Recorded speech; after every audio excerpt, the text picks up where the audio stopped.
youth still see me as best alternative to P2B, other presidential candidates. Sowore, welcome to the news and please subscribe to our channel. The presidential candidate of the African Action Congress, AAC, Omoyele Sowore, has said that he is still in favor of the Nigerian youth, stressing that young Nigerians still see him as a better alternative to other presidential candidates for the 2023 presidential general election. The AAC's flag bearer made this known in an exclusive interview on Channel Television's program on Tuesday, 27 September 2022, when he was asked if Nigerian youth still take him as the best alternative. Sowore said, "I have no doubt that fellowship is still there.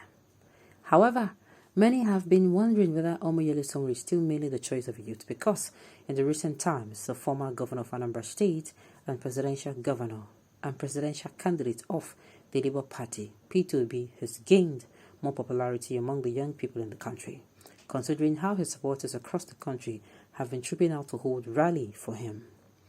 But Omoyele Sowore said that he has not fallen out of the favor of the youth, said that the youth still see him as the best alternative for the presidency and not P2B or any other presidential candidate. Sincerely, I don't know. Immediately I read the headlines.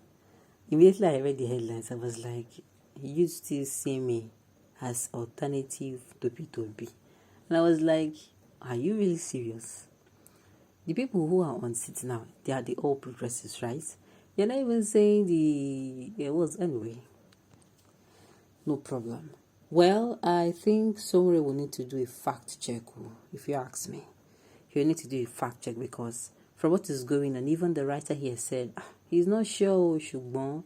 He's no longer sure whether what Omoyele Sowore is saying is actually correct. Because, of course, in recent times, we've seen a lot, but nevertheless, a lot of people, and even me myself, have said, okay, that the noise and the how am I going to say it, that it is too early.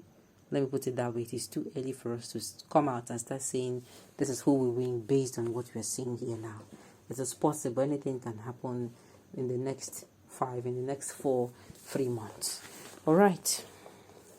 Mr. Sowore, you will not be able to get 50 votes from Nigerian youth and you're just wasting your time and deceiving yourself. Mr. P2B is our incoming president. I have said it too. It is too early to hatch your eggs. I mean, you don't count your eggs before the hatch.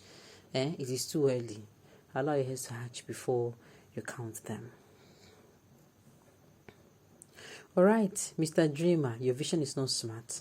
You can't know which councillorship election. Okay. Sowore is going nowhere. He's a serial liar and a blackmailer. APC used him against Jonathan, and the same APC imprisoned him when he attempted blackmailing them for not settling him with appointment. As of today, if election is conducted in Nigeria, P2B will win with high margin. I doubt if Sowore can even get 500 votes nationwide. You are being compassionate for saying even 500 votes. You know, not nice at all, sincerely. Start from House of Assembly in your state first, but under Labour Party platform. It's your advice. Okay. Go and merge with Labour Party so that you'll be fully recognized by the youth.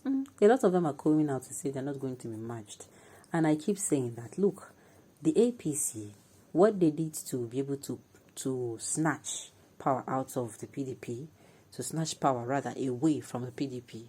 We all know that APC is a coalition of many other parties, both people from the PDP who are aggrieved, people from APP that time, from NNPP, a lot of parties came together and formed APC.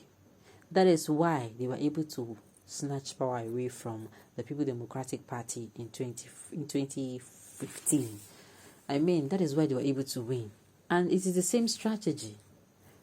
This is why this human rights activist, Deji Adeyanju, have preached, that people should merge. He was so happy when the New Nigerian People's Party and the Labour Party were in discussion, and he kept preaching. Even now to today, he's still preaching the gospel of let them unite, that it's going to be better if other parties, collapse the structure into one particular structure. He was saying, okay, like Labour Party, people come and collapse the structure into Labour Party, even if it means for the presidential election. That is what he's saying. And me, sincerely, if you look, it is not a bad idea. It's actually a good suggestion. We come together, collapse the structure into Labour Party. Now, let me summarize it for you. Let me make it very clear. If, for instance, now, other parties, let's say other parties, because P2B is quite popular, they come and collapse the structure into the Labour Party. For now that, before the elections, do you know what happened? The person was supposed to vote for AAC, we vote for, his vote would be for Labour Party. The person is supposed to vote for NNPP, his vote will be for Labour Party. The person who is going to vote for SDP, his vote will be for Labour Party. The person who is going to vote for Accord, his vote will be for Labour Party. You are seeing how all those parties, I've called like 7. Imagine let one person from each of those parties come out to vote, and because they have collapsed, it will now be a vote for Labour Party. But on the contrary, if all those parties remain as they are, it will not reflect as 7. It will reflect as just a single vote for each of the parties. So you can see with this my suggestion, it is quite better if they can collapse and say, okay, let's collapse our structure into them and say, okay, presidential, let it be that way. But when it comes to state, when it comes to governorship, when it comes to local government chairman, when it comes to councillorship and another what's it called, elective position, they can now stand on their own. All right. He's speaking through faith. When them say dry bones shall rise again, no be person where they don't samankwe. Can you imagine? Somewhere, even in the kingdom of armed robbers, there's still followership. So yes, some youths are still with you, but trust me, majority are with the B, which makes you a scatterer. If you love Nigeria and Nigerians, you will gather for a bit to achieve the Nigeria of our dream. All right. The only faulty foundation of Sowore was supporting Buhari in 2015 and bringing on top hardship to Nigerians. A lot of people have been saying this thing, and I've been saying because Sowore came out to support Buhari in 2015 that he cannot come and tell them otherwise, because we have seen how supporting Buhari, we have seen where it has led us to as a people. But the main thing here is, I'm just saying, this is a timely reminder, a gentle reminder, that as we are coming out to support our candidate, please, come election day, come out to vote. Make sure that we back our actions, our words with action, that at the end of the day, we are able to come out to vote for a candidate, not just for a candidate that is capable, a candidate that is competent, a candidate that is credible, a candidate that has the hunger to take Nigeria from its decaying state to a place of positive and progressive growth. All right, on this note, we've come to the end of the news. We say thank you for tuning in to listen. Until I come your way next time,